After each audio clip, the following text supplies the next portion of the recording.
What it do, y'all? Welcome to another week of Technical File. We got some things to discuss with the way these playoffs been shaking out, plus some wrestling, and we were at the NFL draft, so recapping that and also talking about the selections the Packers and the Bears made on this week's episode of Technical File. Hit him hard, let's go. Red TECK, running back like where's my replay? Got it all in the mix, no DJs. Said it's hard in the game like he damn miscellaneous. Spitting real talk for the entertainment. All the pods try to the game up and they get smacked back down like a WrestleMania. Tell them a little bit cause they know ready at a home city. You know, get it block even on the low setting. And you know what you say, so we never gotta get tight than everybody else. Cause you get ready. Ain't nobody else doing this like I. Better keep them cameras and microphones hot cause this one's a vibe. Gotta run this race with my tribe. Going live with the pie. Do it like there's no tomorrow. Came to my ear later. Shout out to my point guard. We about to hit him hard. Got him throwing in the tap. Tell the red blow the whistle. This is Technical File.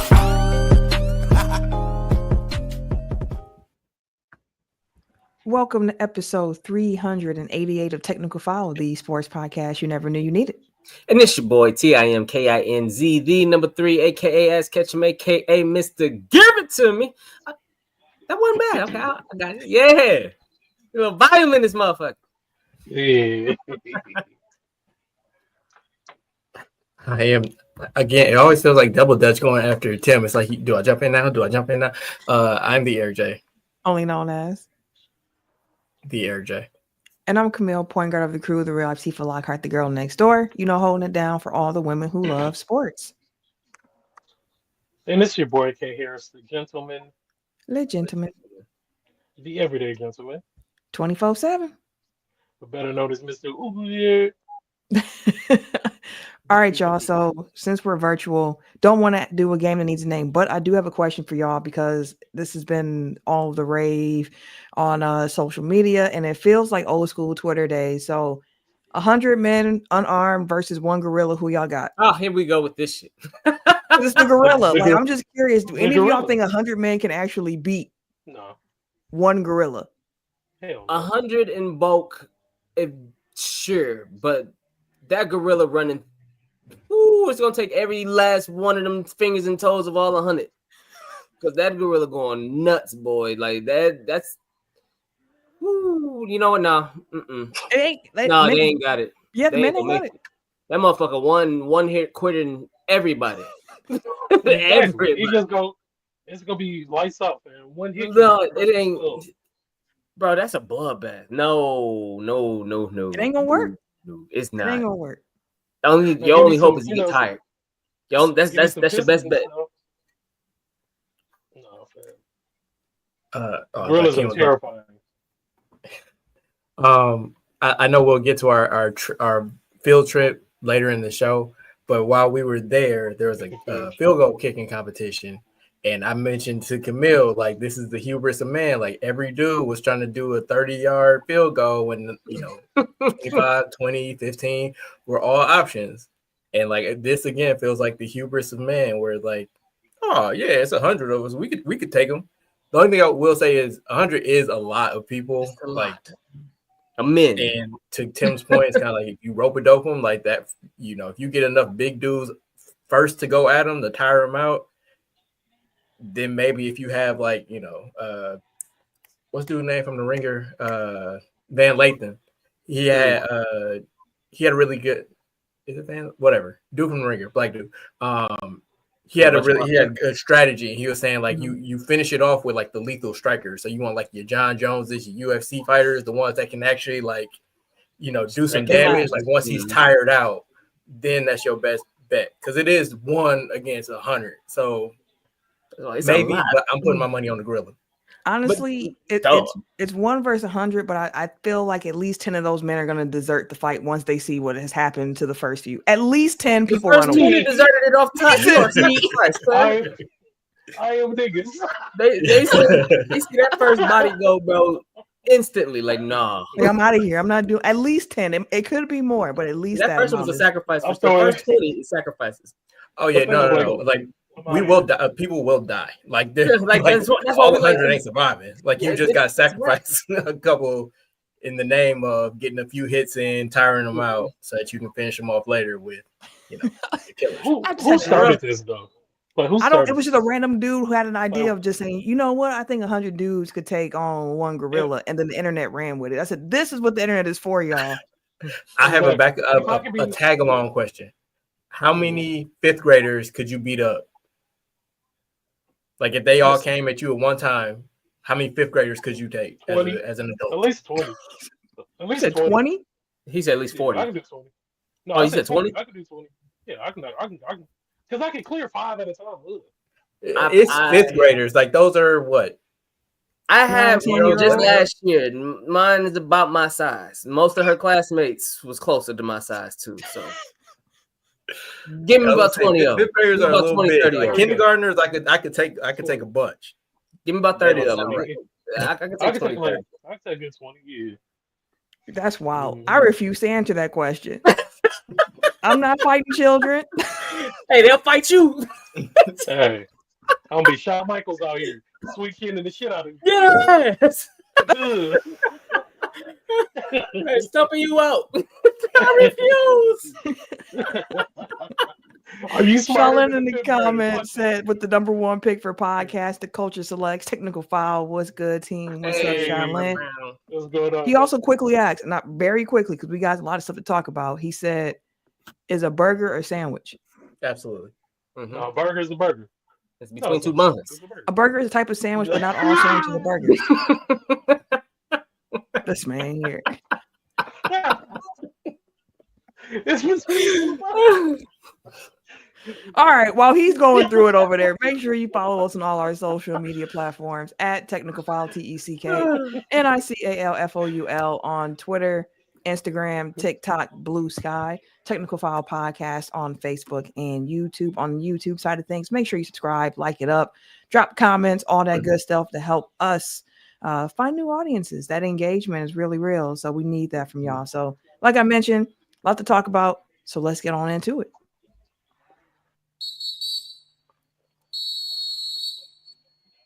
NBA playoffs, of course, is where we have Playoffs. the Bucks Pacers game is currently going on as we record, so we're going to talk Bucks Pacers next. Whatever we cover here with NBA playoffs. The Lakers find themselves down 3-1 to the Timberwolves, and the question I have for everybody here is: one, how many more games do you think this series has left? And two, is it over for the Lakers? We can start with Ken. Ken, how are you feeling as the resident Lakers fan here? What are you feeling? Because your team down 3-1, our team down 3-1. How are you feeling? I'm feeling distraught because I did not predict this to happen. I knew Minnesota wasn't going to be like a pushover, but I wasn't expecting us to be outmatched like every single game. And Ant is a problem for him. Like Anthony Edwards is a problem. Even Gobert been we too small right now. That's what it seems like. It's just like their team is just they're all hustling us. They're bigger than us, and we just can't counter. It seems like we just can't like find our footing. And first, okay, let's go back to the game that JJ decided to play 5 people for an entire half, right? Yeah. So I understand the logic behind that, but like our team is not built for that. Like our starters are not built for that. LeBron James is 40 years old, man.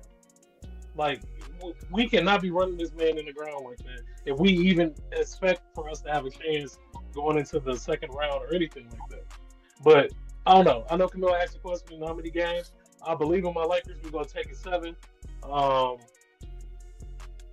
If we go win, I don't know. I ain't gonna lie to you. It ain't looking good right now for us. Anyone else see this series going 7? Only because I picked the Lakers to win, I'm gonna say 7. So it's more about you being right rather than what you've been seeing on the court. 100%. Oh, I feel it. I feel it. Hey. I thought it'd be a long series too, with the Lakers coming out on top, but at this point, I think the Lakers could probably push it to 6, maybe even 7, but I don't see the Timberwolves losing 3 straight games. Like the way that they have been playing, the size advantage that they have, the way Anthony Edwards has been hooping, like I just can't see it. Where are you at, Tim? I got 2 games with you. I'm only going 6, bro. Like I think they can pull one more off, but after that, like Ant out here chirping, Ant pushing the shit out of Brian. Fuck out of here. Like talking to fans and shit. And he putting up 40 balls, bro. Dude, he's still getting better. It's nuts.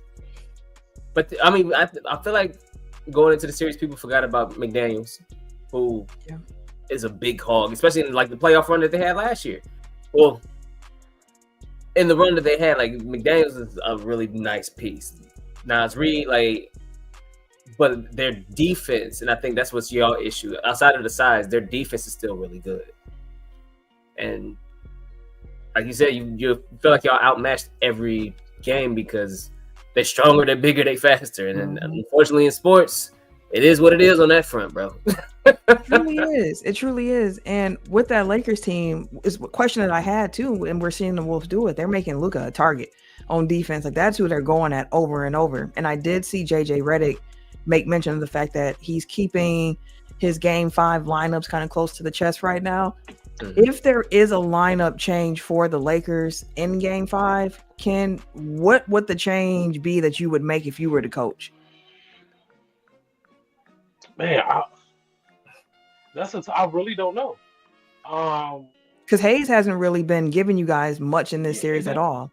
That's what I'm saying. Like, because our bench really hasn't been producing, so I'm like, who would make sense to come in to swap a starter out? Like, I don't think nobody, honestly. Like, we just gotta run it how we've been running it. Do you get one of like the defensive wings in for Rui? Like DFS, but Rui, we go, but then that's rebounds. That's then we losing a lot with Rui not being in the game. Wait, sorry. LeBron, Luka, Rui, Reeves. Who's the fifth? DFS. DFS. Oh yeah. Yeah. Yeah, I mean, like before the series, I said like it would be. I think I picked Gobert maybe as my X factor. Or I said something about Gobert, like the key to the series being like you got to play him off the floor, which they haven't been able to do so far. So, at all. Not at all. Like if they can get it to where, which again, like I'm not that confident because they haven't done it through 4 games, but if they can get him off the court, then they can run like their small lineups and not be so outmatched physically. But I will say it's not complete validation, but like I know that Nico Harrison is blowing up his group chats. It's a bunch of super cuts of defensive highlights. It's a bunch of tweets from people like, man, Luka, come on. It's gonna be a clip of Camille saying they going at Luka every this is exactly what he was thinking. Again, his execution was way off, but like I at least see the logic behind like I don't know if I can win with this guy because he's so bad defensively. And it's not necessarily because of skill. Like a lot of time it's just effort. Like if you give a little bit of a fuck, like it helps so much. Just some. Just a touch, just a little bit, just like that's the worst thing trying to tell a grown man. Like, bro, try. Can you try, bro? Like, try. I ain't trying, nigga. What you mean? Like, damn. I ain't come here for that. Y'all don't get me. I ain't. You see how I do offense? I'm trying. You see me trying? That's what trying is. You remind me of Jabari when he went to the Bulls and was like, I don't get paid to play defense. Like that's the vibe I get. That's all I've always got. I even tell my daughter, it's sad. I'm like, hey, look, show the clips of Luka. Like, you don't want to look like this, bro. This is not you using Luka clips to prove the point. Shit. I showed her a clip of her, then I showed her a clip of him, and I went back to her. I was like, you look just like that shit. I was like, we don't do that. She's been more engaged ever since. That's crazy. All right. It's flabbergasted. Ken is over here like, how dare you? But like also, what did I say? The disrespect. I mean, I guess 2 second aside. A lot of people only give a fuck about offense. And, I've always been a defensive guy. But a lot of people will be like, if you ain't did shit on offense, you ain't did shit. And that's not the only thing or only factor in basketball at all.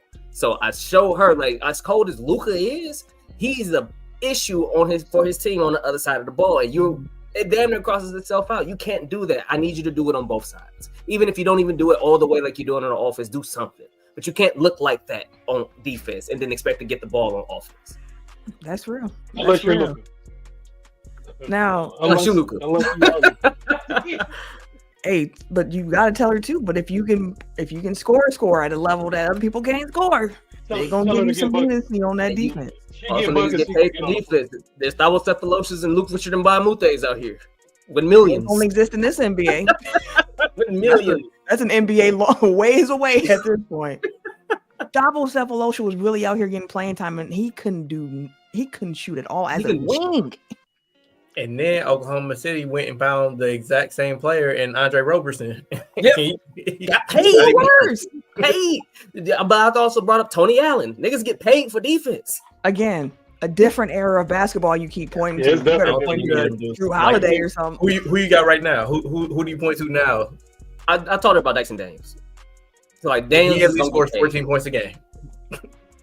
Fair, but he's not putting up 25, 30. Like, it's not all about scoring, but a lot of his claim comes from defense. Tell her about Draymond. She'll be all right. Who? I didn't bring up Draymond. I should have brought up Draymond. She'll be all right. I'm actually glad you said that, because that's who I wanted to talk about with y'all, because that Warriors-Rockets series, first of all, fantastic basketball. It is.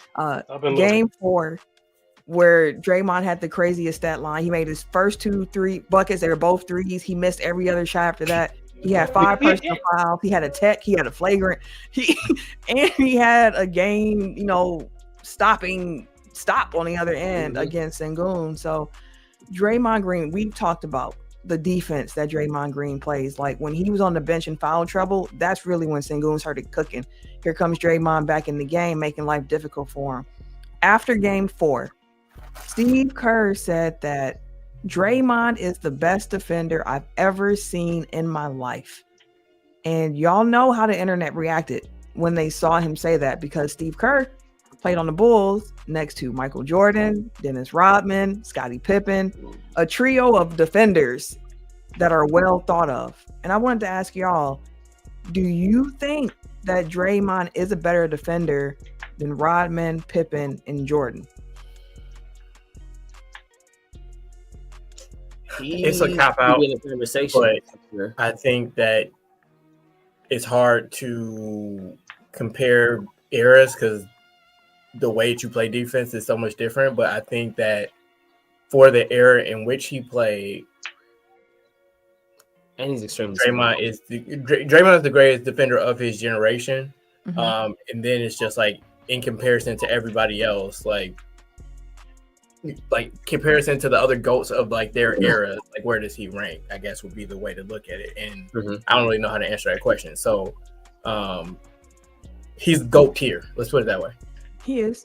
He's definitely in that conversation. I think the only other person in this era, and again, like we talked about him a couple weeks ago, where it's like I don't know what to do with his career, is Kawhi. Because like possession for possession, like Kawhi is equal to or better than Draymond. It's just like he wasn't on the court enough. Like he didn't play enough, and he missed entire seasons. And like you don't know if you can count on. I mean, you don't know if you can count on Draymond either for different reasons. But at least he's out there for the most part and contributing, and like just the versatility, guarding 1 through 5s, like the intelligence that he has, like playing off the ball, being the rim protector, jumping passing lanes, on ball, like.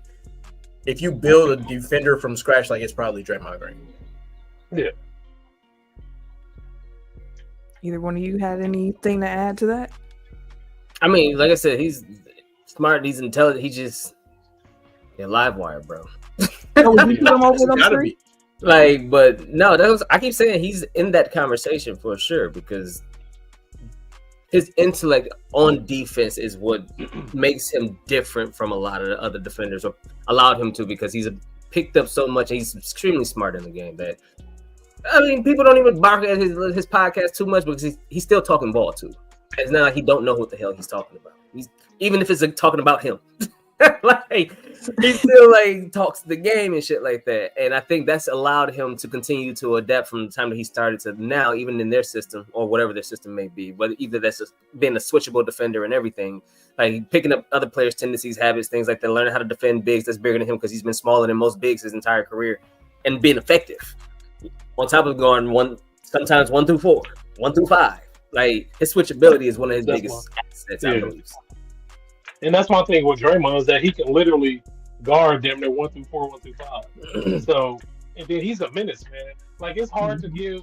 People hate Draymond, and it's fuck him always. But it's weird to give him the credit that he deserves, because he's such a he is Draymond. But at the end of the day, like when it comes down to defense, like one of the first people we think about is Draymond. Yeah, and I respect the way that y'all are approaching the question of being very respectful to other eras. But I'm gonna just say, like, the way that Draymond also has revolutionized defense with so many teams trying to find their version of a Draymond Green, when you are somebody who can come into the game and dictate the way that teams are trying to build their teams going forward, trying to replicate what you personally can do as a small, switchable, versatile, quote unquote, big, like that says a lot for Draymond. The IQ that he has. We just got done talking about how in this NBA, Thabo Cephalosha don't survive, but somehow, some way, Draymond Green keeps finding a way, because not only is the defense for him, but his playmaking ability on offense makes him valuable on that end of the ball, But defensively, Draymond is one of them ones. Like he do some goofy stuff, more goofy stuff than he needs to, based on the talent that he has. But like he is one of them ones. But it's been a fun series to watch too. Oh, go ahead. I was just gonna say, I think it's that crazy that allows him to be so great. Like there's that very fine line, and sometimes you're gonna veer over it, but like you have to be that competitive. You have to be that, like I don't care if I'm gonna get embarrassed. Like I'm stopping you from scoring here. Like I'm a fight, scratch and claw to get a stop. Like you have to have that. Like again, who's his most natural comp? It's like Rodman, right? And it's like you got to be kind of crazy. Ben Wallace, a little bit crazy. Ron Artest, a little bit crazy. Kawhi is a robot, but like still, like you have to have like no regard for like, oh, I'm not gonna do this because I don't want to hurt this dude, or I'm not gonna do this because I don't want him getting mad at me. Like you gotta have like that crazy FU kind of attitude to be a defender on that level. Yeah, that's fair. But I just wanted to shout that out because I thought that was a really interesting comment from Steve Kerr. But that Warriors Rocket series has been a really fun one. Ken, I know you were mentioning too just how much you've been enjoying that particular series in the first round of the playoffs. I think even now, playoff Jimmy, man, and like I love the fire that he has. But him and Brooks is getting into it now. Like he at the press conference, he was like, "Yo, I do not fuck with this." And like I love that energy, dog. It's like F you on site. Nobody. I'm not here to be friends. I'm here out here trying to ball. And it's been very competitive. The Rockets have been looking good, but it's the Warriors, man. It's like the experience that they have. It just comes down to that, and just Steph Curry, dude, is just ridiculous, man. Like it seemed like we say this all the time, but then he'd do something, and you just would like. You just be like in awe, like how can you be that good, man? Like for real, like he is amazing. So you can never count out anytime that Curry is on the court. Man, you can never count the Warriors up. That's a fact. That's a Snapple fact at that.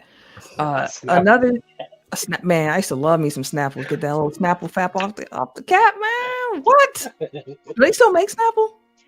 I think they do. Yeah. I might have to find me one. But another series another 3-1 series to talk about real quick. Pistons, Knicks. A series where the Pistons very well could be up if things shook a different way. Yeah, man, they got screwed in game 4 for sure. And I picked them before a series, so it was kind of like I'm not rooting for them, but it's kind of like I would like to be right in this instance. And like I feel like process wise, I was right because they've been right there in pretty much every game, I think. And it's just the youth and inexperience that's kind of coming back to bite them at like the worst times. But like I've been really impressed with that team, and the way that they fought, literally and figuratively.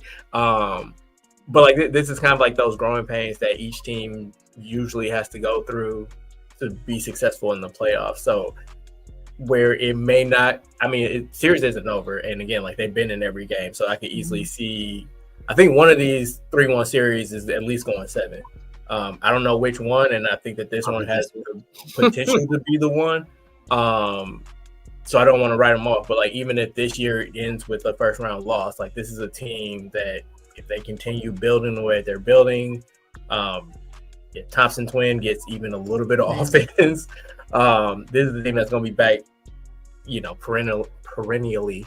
I'm really impressed by him. Dwayne said he's reporting live from the Detroit area just to let us know that they are still mad about that no call in Game 4.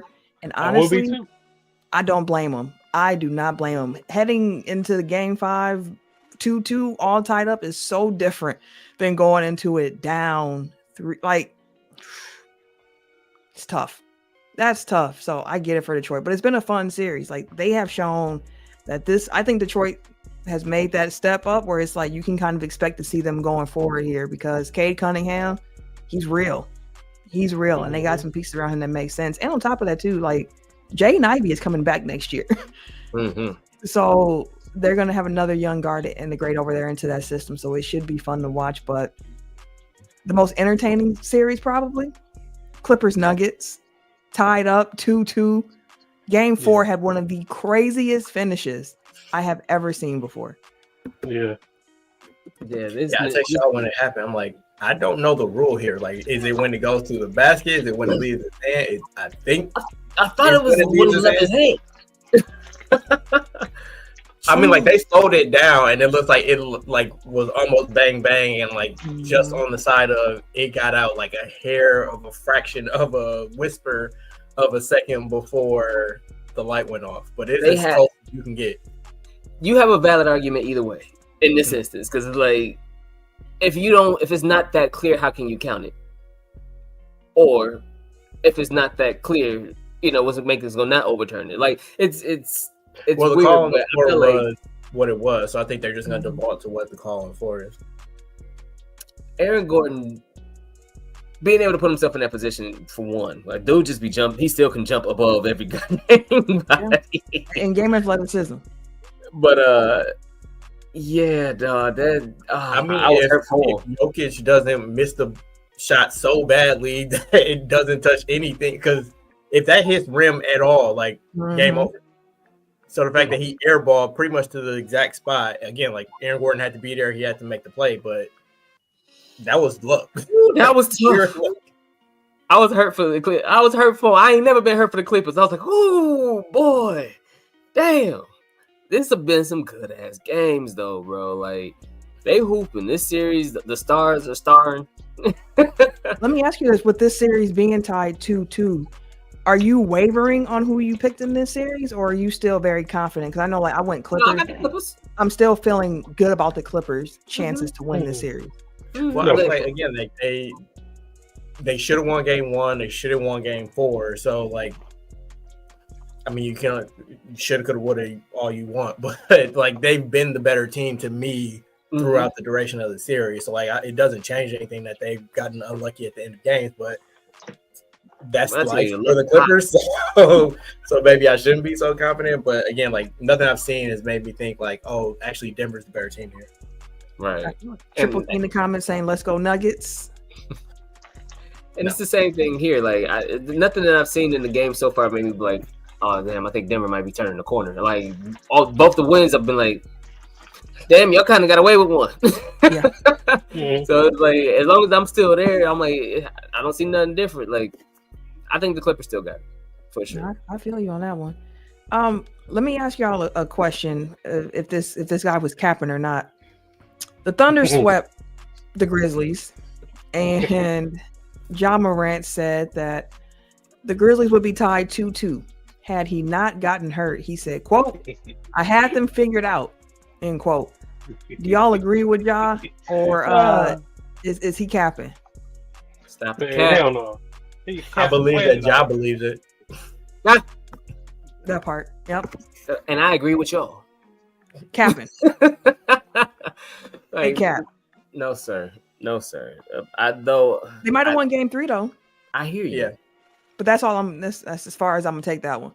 It's like Jimmy last year when he was saying, like, oh, if I would have played, we would have beat the Celtics. Like, you can't, like, you didn't. So, like, I don't know what. Because, I mean, if we want to go if player X doesn't get hurt, we would have done Y. Like, the Bucks can say that for the last 3 postseasons. Like, shoot, and the Nets could say that in 2021 against the Bucks.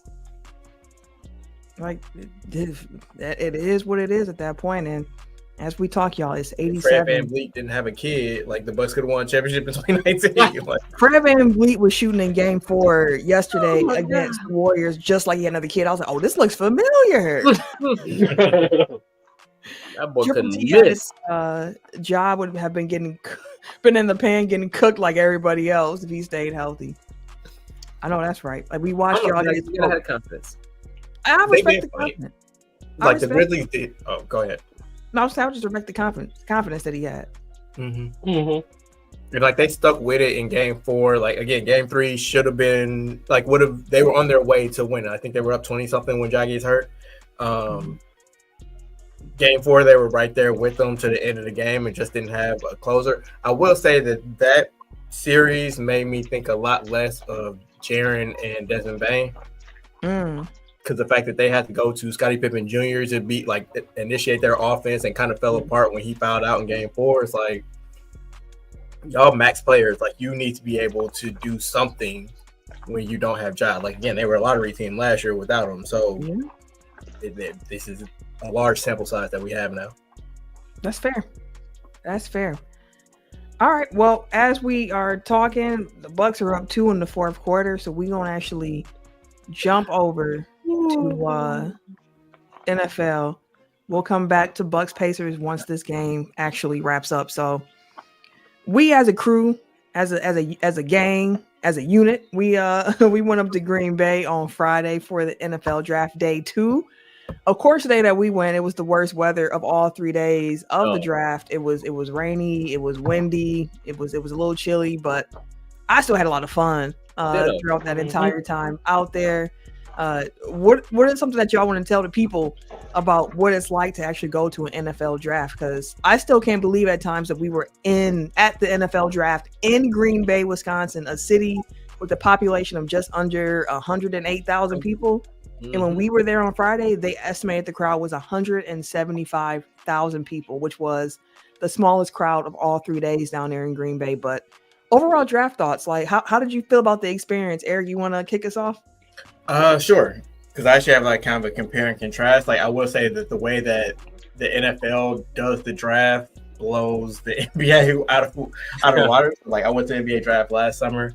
Oh fuck. Yeah, it just went down. Sorry. The NFL draft, like the way that they built that into an event is really impressive. Like it's kind of like NFL time. Like when you walk around and you see like the different fans of different teams, they're dressed up, they're really excited.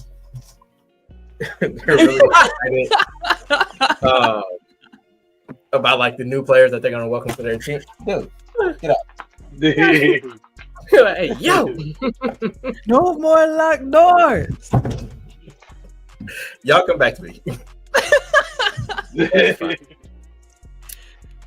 Well, I had a fantastic time up there, bro. It was a fun trip. I know Ken. So the way I've been telling the story, I had some coworkers. I know it's going to be some bullshit. Asking me about it, and I was like, bro, I had a fantastic time. They was like, yeah, we see your guy was there with the Bears. I was like, bro, from the time my nigga foot hit the concrete. Oh, my heels. on his ass from the time he stepped foot on that bench to the time he got back in the truck.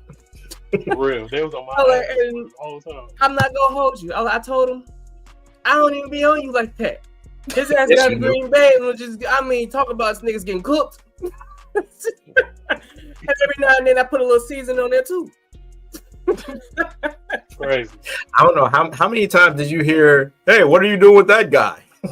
Oh man, so many times. He was adopted one time. He was roadkill another time. High-fiving Vikings fans because they just had to band together at some point. I said, "What is happening?" He kept finding a little tribe every now and then. Bear down. Every Bear fan he saw, he over here dapping them up. I'm like, come on, everybody, bro. It was getting hard. Hey, but it was fun, man. I ain't gonna lie. Like, but they really was on my heels, like literally. Like, we stopped before we even got there. Went to the gas station. I get out the car. The woman hop out of her car on my ass. Like, oh, what are you doing up here? Why are you wearing that? I'm like, damn. I just can't get some snacks. Goddamn. Get some cake juice. Right, I think the K juice from Circle K. The K juice. Dwayne added that Ken was public enemy number 1, huh? He was. It was cool. Dwayne, to be fair, I really didn't see that many Viking fans there. Of all the other NFC North teams, like, of course, it was the most Packers because it's in Green Bay, but it was probably Bears were the second most represented team. I really didn't see too many Vikings at all. No, more Lions than Vikings. It was like Packers, Bears, Lions, Vikings. Yeah. Well, it was kind of like that. I think I was in line with a Viking fan. That's the one I'm like, okay. I was talking to a Viking fan, and he was just like, yes. He was like, man, we I was like, we don't really worry about the Vikings like that. Like, y'all cool or whatever, but it's always fuck the Bears. And he's like, yeah, it's always fuck the Bears. Like, it's a unanimous thing around the division. Like, fuck the Bears. I'm glad somebody else said this shit. I was like, it was every now and then pour a little seasoning on that motherfucker. Like, where you find him at? Oh, that was roadkill. We picked him up on the way. Like, shit like that. Like, my bad, bro. Like, it was. I was enjoying it. I ain't gonna hold you. I didn't even have to worry about Dallas fans like that. I ain't seen none of them motherfuckers. Not many at all. Not many. Yeah, I saw maybe one or two. Maybe one. Maybe. Yeah. But that was dressed up. Like, he was like the Super Cowboy man. Super Cowboy. Yeah. That was one of the few I saw, but it was fun. We put out a little quick short on our TikTok and our Instagram and our YouTube of just kind of like what the day was like. But as we were going through the footage, we had so much footage that a little 3-minute short does not do it justice. There will be a longer YouTube video coming out with some more of our commentary along the way of things that we were talking about when we were up there. So make sure you guys check out our YouTube for that. It is on the way. But in regards to what our actual team, go ahead. I was just gonna say, I have never seen Tim so locked in as when we were walking to the draft and he was beelining for the 40-yard dash. Bro, Ken stopped to talk to like the security and give him some like Tech Foul merch, and we're chopping it up. And Tim had already walked like halfway down the block. We had to call him back. Like, that brother wanted to run. He can't wait to run that 40-yard dash. For y'all who do see the video footage of it, keep in mind, y'all, it was wet. Okay, it was wet. Slippery. For myself, I had hand warmers in my shoes. I should have taken those out before I ran. Also, probably should have taken a poncho off before I ran as well. And then I slipped, and then I decided, I'm going to just jog this out. I'm not about to hurt myself out here. Yeah, I had the opposite where like I started off and I was like, oh, I'm kind of keeping up with Tim. So I'm like, you know what? I'm going to just like, I'm going to kick it into gear. And then the gear didn't move. And it actually, in the end, like kind of backfired a little bit. Like it was all bad. Like my knee still ain't working properly. But I'm curious. And then like the kicker is like, the thing was broke. Like everybody else scores, their time got recorded and everything. You can see it all up on the thing. When Tech Foul come up to play, like bro said that they was changing. Work, people switching out. Yeah, shifts. They said they was switching out shifts. I like what that. Y'all ain't gonna say shit. Oh, did y'all want that time? Yes, bitch. What you mean? Yes, we wanted the time. So then Tim ran it a second time because he wanted to see a time, and it still sucked. And he was not happy with the time that they gave because him. They weren't stopping it at the 40 either. They ain't stop until you got through the motherfucker towards the. I'm like, come on, bro. What are we doing here? They ain't give a fuck. They was over back there doing whatever the fuck they was doing, bro. They was just chilling. They was kicking. You gonna tell people what your time was? They was kicking. It was a 5. What was it? 5'6"? I think it was like a 5'7". I thought it was 5. Oh, it was? Maybe a 5'8" at the It was slow. like a 5. No, it was like a I thought it was 5'6". lower But than even that. so, I was like, bro, I was mad as a bitch on that because that was the second one. Like we didn't get a chance to see the first one. Yeah. But it is what it is. But The first one you took off, though.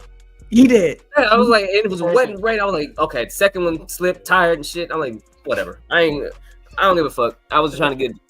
You Right. gave a little effie though because I got the I footage. tried. I tried the best I could on the second afterward. You were not happy. I was upset. He was upset. Yeah. Don't let him fool y'all. He was pissed when he saw I that. was one. Because I was mad as a bitch. I was like, bro, the first one I would have been fine. The second one, no. But it is what it is. Serial Sensei said I would have just lied and said I ran so fast that I broke the machine. No, they was full of shit. I wanted it to see this happen, but All right, let's talk a little bit about what our teams actually did. So let's start with we can start with the Bears. Actually, no, F that. We were in Green Bay. We started with the Packers and they draft selections here. So Tim, Eric, how are you feeling about the Packers 2025 draft class? Of course, it just happened. We won't really know what to make of this draft class until we're a couple years in. We get to see them on the field. But instant reactions to this draft class.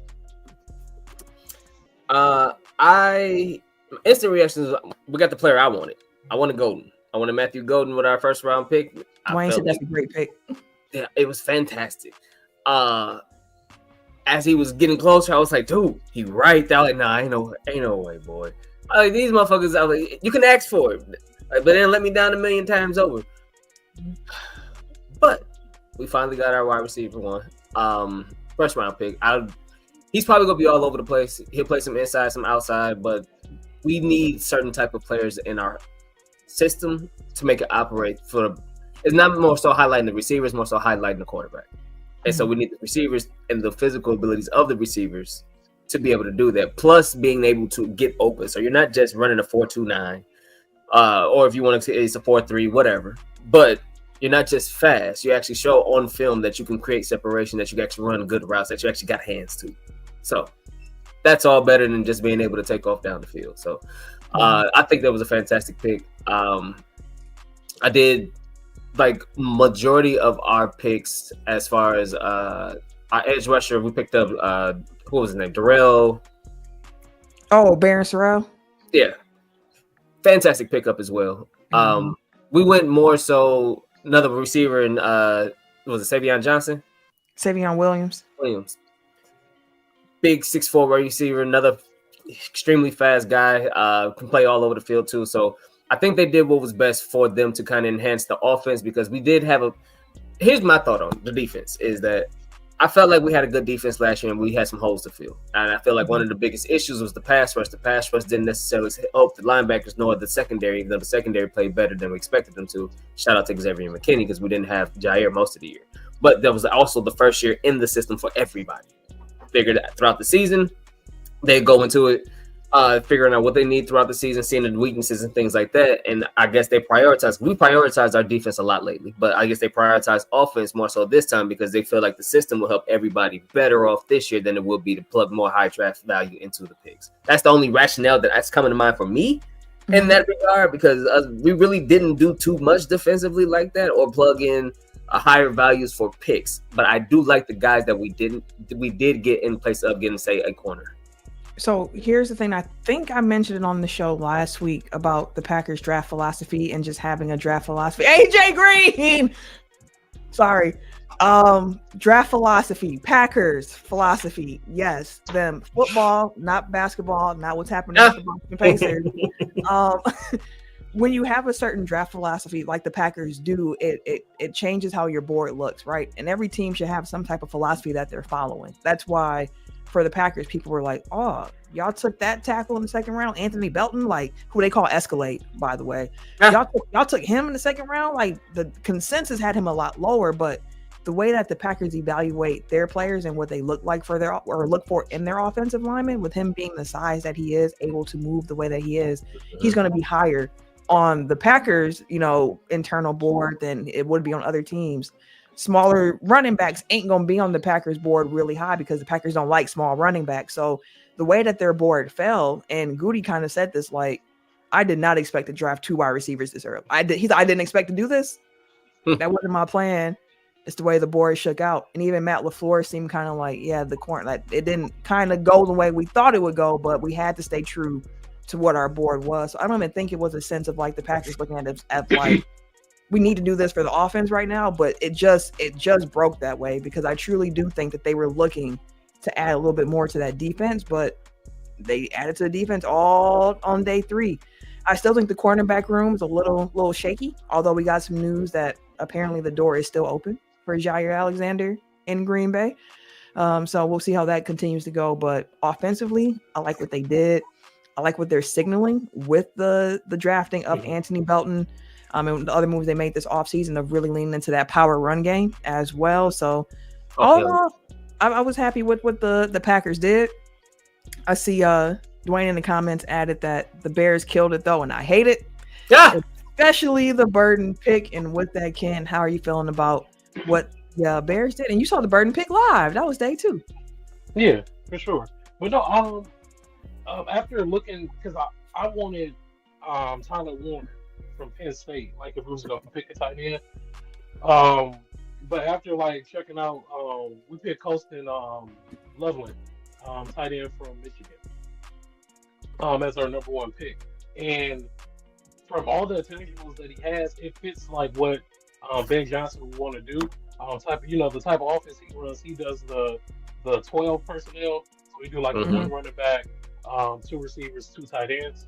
So him and Cole, side by side, I think that it makes sense. Like it definitely makes sense to see with that. And they said he's gonna make him y'all Sam Laporta.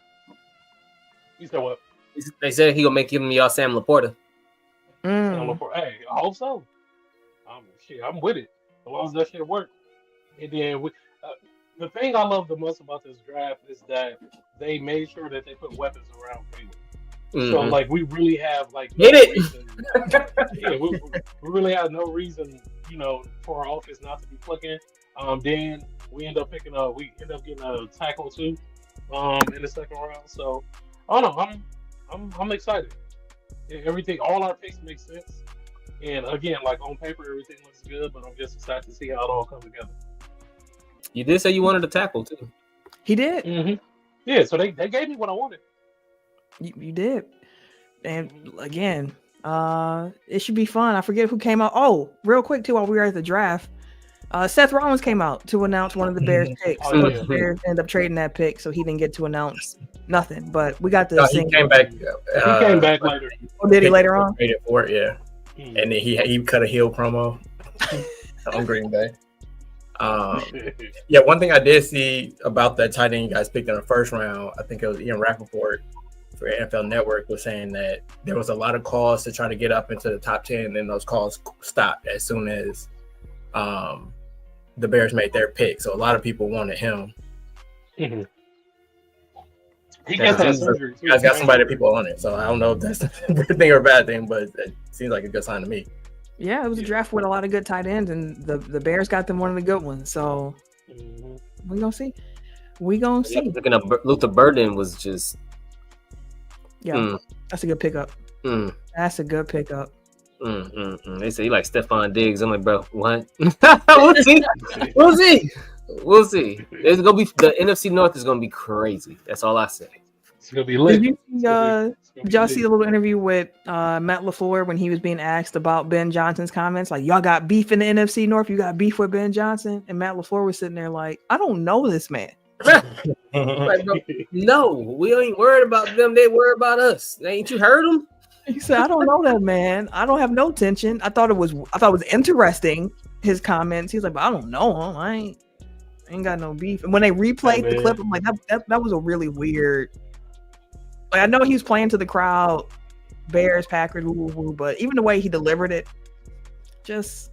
I mean, that's our coach. Man. Yeah.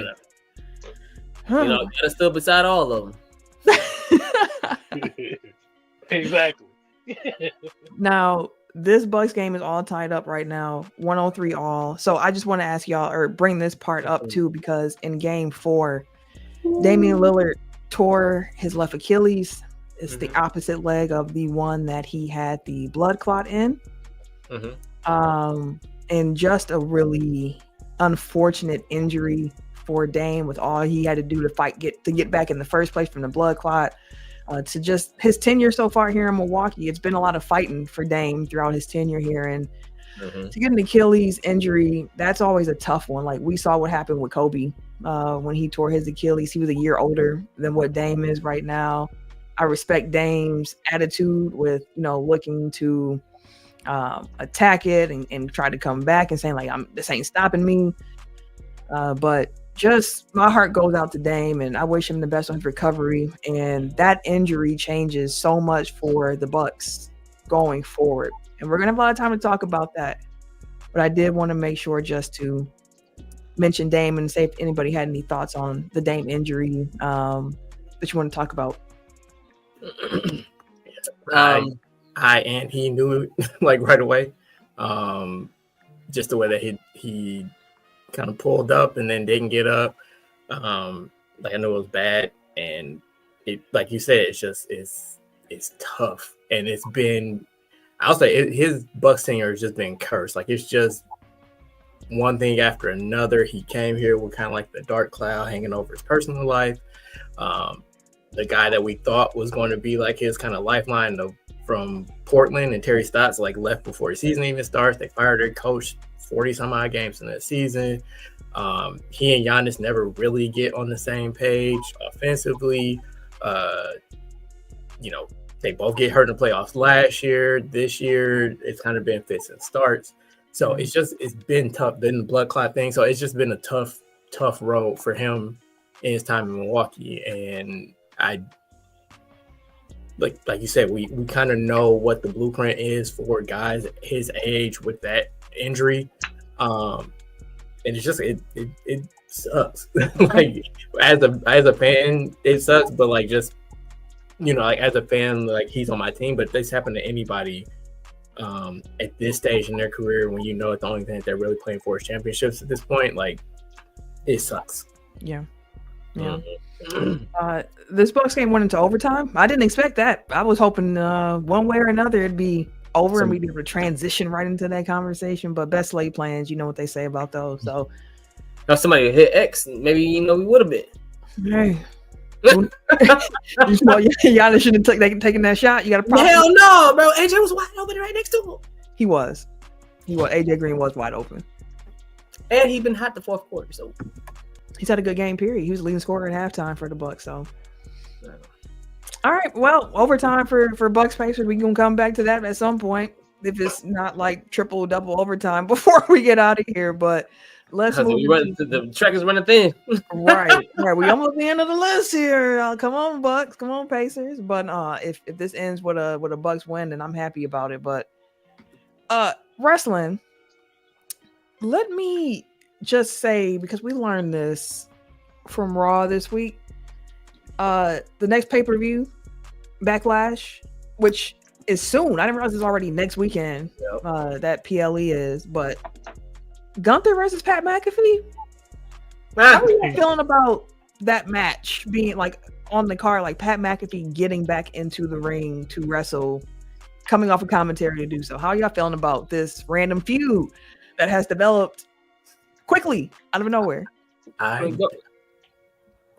was just gonna say, like, I can take or leave Pat McAfee's commentary, but like that promo that he cut yesterday was really good. Like that's probably one of the best babyface promos I've seen in a very long time. The fact that he got away with saying the F word probably helps, but yeah, he did a really good job with that. I don't care about this match, but I'm assuming that they have something planned that'll make it work. Like Gunther is one of the best wrestlers on the planet. They can kind of work around Pat McAfee's deficiencies, I guess. Is not a trained wrestler, but I'm sure his crew is going to jump in at some point. Like it should be fun at the very least. Like it's not going to be a catch as catch can wrestling match, but it should be entertaining at the very least. McAfee and them been getting shit beat out of them by Gunther. But last McAfee match, McAfee's entertaining enough in the ring that I feel like he'll put on a good enough match. He clearly is a talker, so the promo should be cool too. We'll see how it goes. But like y'all said, like Backlash came, I feel like quickly, rather quickly. But there's a lot of introduction of a lot of new wrestlers, a lot of new storylines. So it is interesting. I gotta kind of do a rewind on the build up for this one, because it seems like they're still dealing with the fall, which is what Backlash is, the fallout of WrestleMania. But it's like it is, but it isn't. You know what I mean? Like it feels like the fallout, but it's still feeling like they're figuring out the fallout. I don't know. So we'll see what happens. But no, I feel like it'll be an entertaining enough match to where, like you said, he's a great wrestler for Gunther, and McAfee's good enough to where I think it'll be at least a fun match to watch. Yeah. Ken, how you feeling about it? Again, I feel like it'll be entertaining. Gunther is a true professional.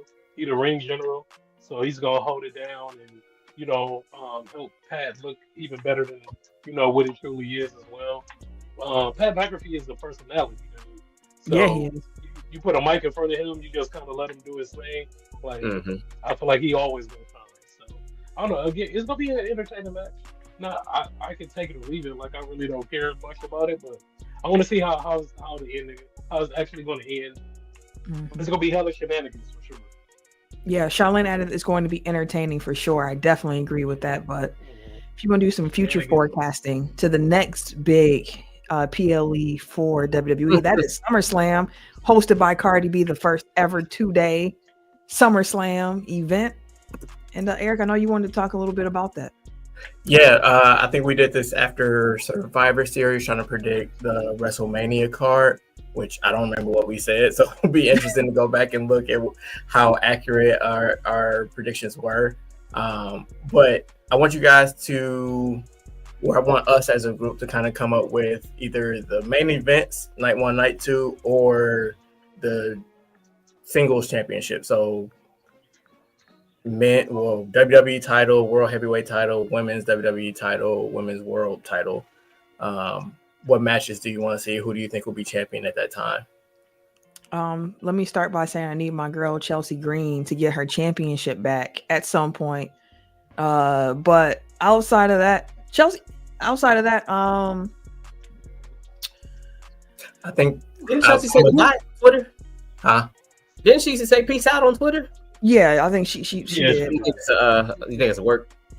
Who do y'all think Jey Uso gonna fight for the title at SummerSlam if he's still champion by that point? I love my damn. SummerSlam is but I don't think he's gonna be champion by that time. Not by August. By August, right? I think August. that's gonna be Seth's title by that point. See, I was thinking that the main event, one of them is Seth against Jay for the title at SummerSlam. Could be. But I also think that they need to pay off Seth Roman at some point. And I don't think that's going to get us all the way to the next Mania, especially if, they think that they might have The Rock, which I don't know if they do or don't at this point. But I think that they still want to. Hell yeah, Gary. Sorry. Sorry. I think that they still think that that's a money match that they're holding out hope for. So I don't think that they're going to build a whole year to Seth Roman. So I think that that's going to be the world heavyweight title match. I think we're going to run back Cena, Cody.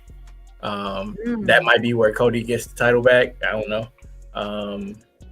Or I guess, where do we see Cena's title reign going?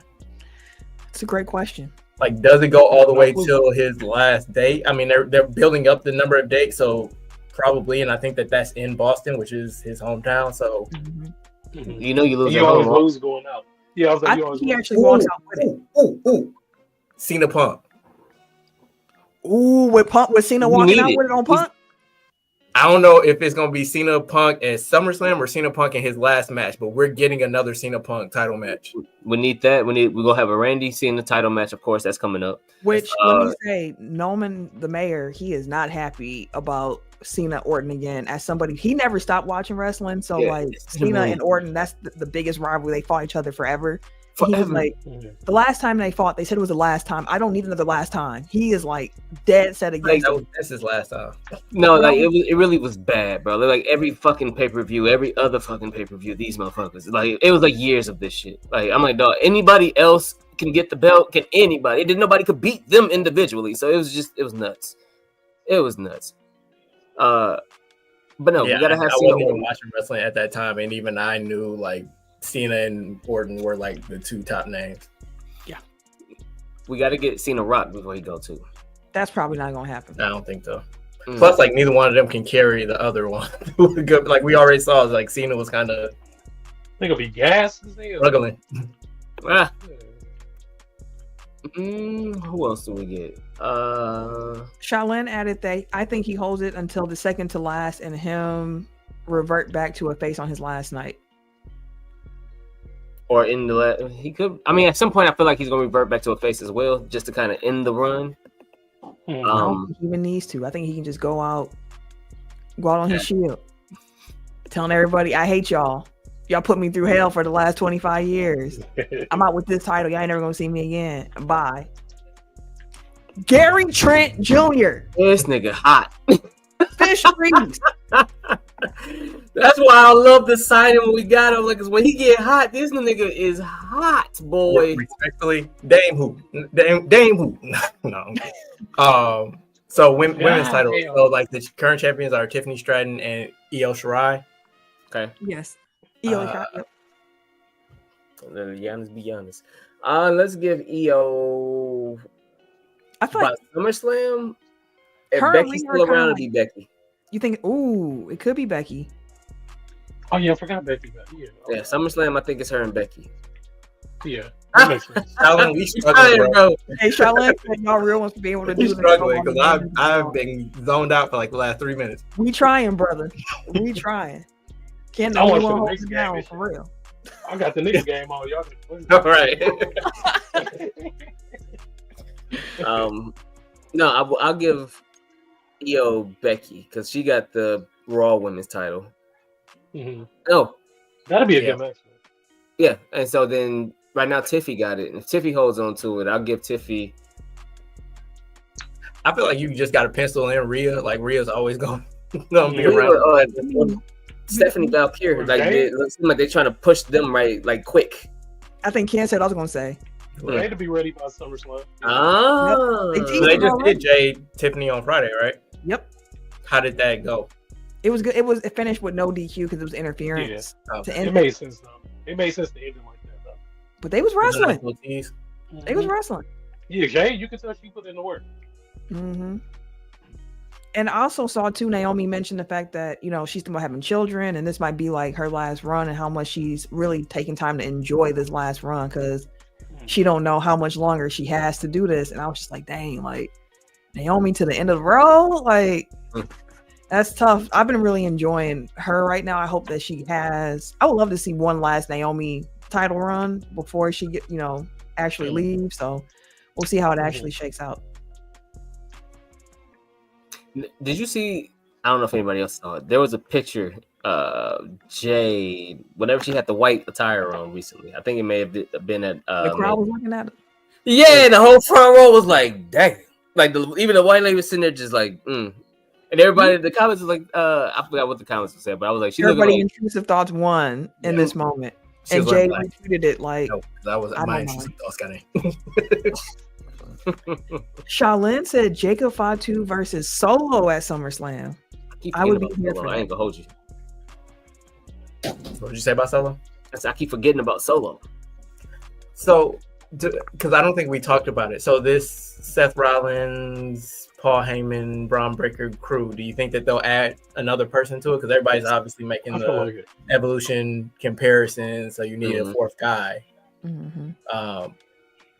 Seeing Jacob made me think of that because I still want to see Jacob Braun Breaker, but like I feel like they're. Wait, who'd you say was the crew? Braun Breaker, Rollins, Paul Heyman, Braun Breaker. Oh, okay. Yeah, and we saw him on Raw recruit. Mm-hmm. Oh, yeah, a lot of rumors have been Sami Zayn, and it was funny when he popped up. I was like, maybe they jump him in. Well, it was one of those things like I'll show you the love that Roman didn't show you. You know, I'll make you the champ one day. Like, I'll get you exactly to where you're trying to get to. You know, because that's all we own anyways. We just trying to make sure that we get the shit that we want, and we've been working forward and shit like that. You know, Braun is the Batista or the Orton type of the crew. You got Seth Rollins as the Triple H. Perfect marriage of both of them. Like he has the power of Batista and the youth and explosiveness of Randy Orton. Yeah. And so getting somebody like a Sami Zayn who's a vet, but like he ain't too old, but old enough. So like, yeah, I can see it. That's interesting. I can see it though. And if The Rock is done, then go ahead and just give him Cena. Who knows what The Rock gonna do at this point? I kept wondering if Becky Lynch was going to join up with them, because with the way that she turned and how she's been rolling, I was like, I wonder if she cool, does. That'd be dope. Then we can finally get Belair with Street Profits. Stop fucking around. Ooh, do like a Street Profits and Bianca triple, like a six mixed tag match against. Oh yeah, that'd be dope. Braun and Seth and Becky. That'd be some star power, and then you got to push the Profits. So they got to be the champs. I was gonna say it feels a little lopsided on the men's side. No, they got to be the champs. Street Profits putting on some matches right now, boy. That TLC, fantastic. I didn't watch it yet, but Street Profits was on Club 520, who also had Jacob Fatu on there. That dude is hilarious. I didn't even know he milled the ad the whole time. He was just co-signing. He was with it. He was rolling. He was like, yep. Oh shit, we in the ad. I mean, you know the way he rolled that motherfucker out there like that, man. How he just put that. Shout out to China. They pointed like a sign right here behind you. He said, "Oh wow." That shit was funny. Oh, that dog is wilding. Oh boy, y'all! I'm trying to drag this out till this game ends. I mean, we can start. Well, I guess maybe not. Anything can still happen here. Shoot. Oh well, live looking Bucks fans. Right, as we try to see if they're gonna extend this game, but let's say if the Bucks do find a way to pull out this overtime win here and they force the series back to Milwaukee, I will say from what I've been able to see so far in this particular game, they're going to be tired, boss. Yes. They're going to be so tired for game 6 because, one, the starters have been playing a crazy amount of minutes, and it's also just so crazy that it took Doc until the elimination game to finally put his 5 best players out there to start the game. Game 5 was the first time we saw a starting lineup with Gary Trent Jr., Kevin Porter Jr., AJ Green, Bobby Portis, and Giannis Antetokounmpo, which has throughout this series been their most effective lineup. So, I mean, for the last game 5 month. Yeah. Damn, Giannis. Oh, okay.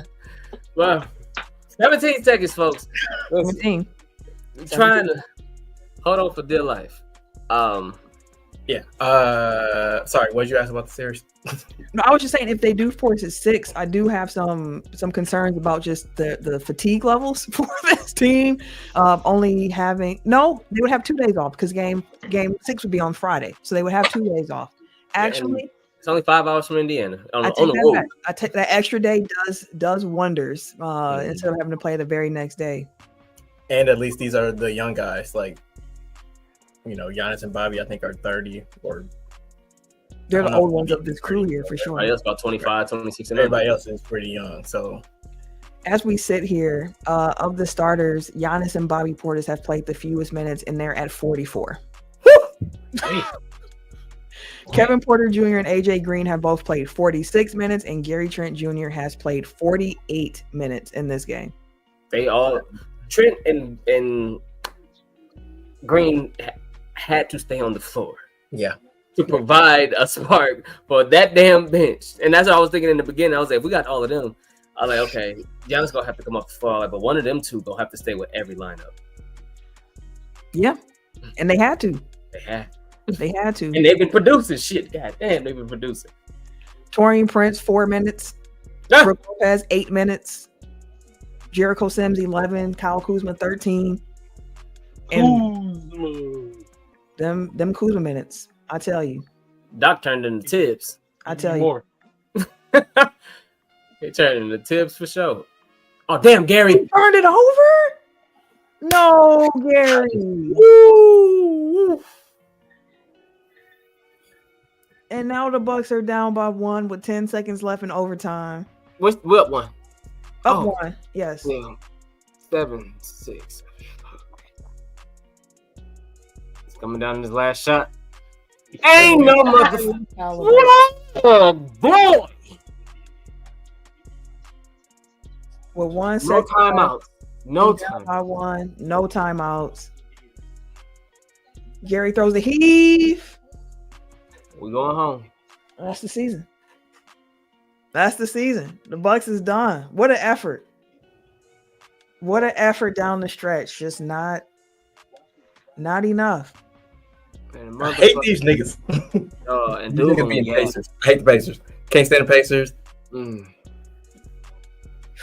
of bitch ass niggas. Depression, disgrace. Who Giannis trying to None of fight? that shit. He ain't trying to hit none of that shit. He Giannis pissed trying to off. fight somebody. That's what it looked like.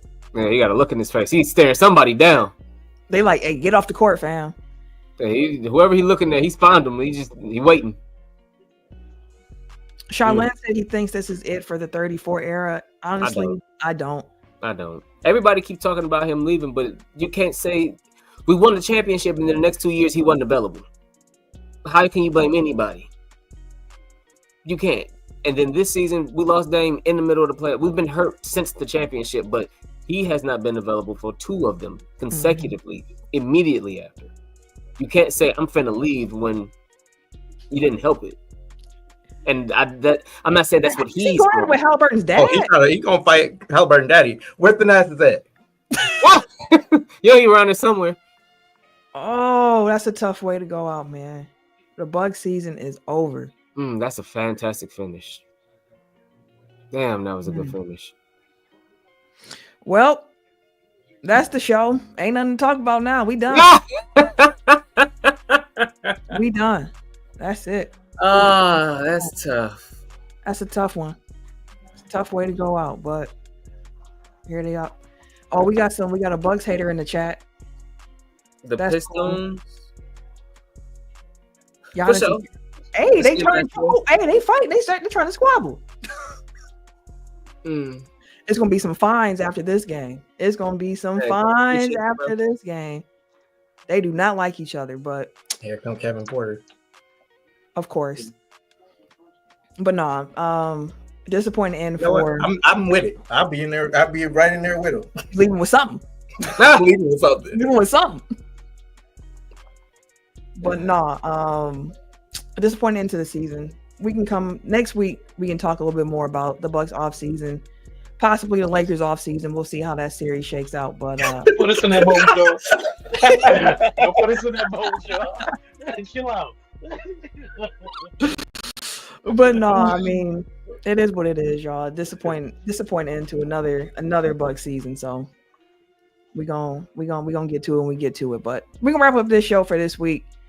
If you want to follow me on, what were you gonna say? No. It's after. Okay. If y'all want to follow me on social media, you can catch me. Wait a minute. On Twitter, Blue Sky, Instagram, these PSN 2K streaks. Because I'm gonna have a lot more time going forward, I guess. Yeah. At Camille Monet, CAMILEMONAE.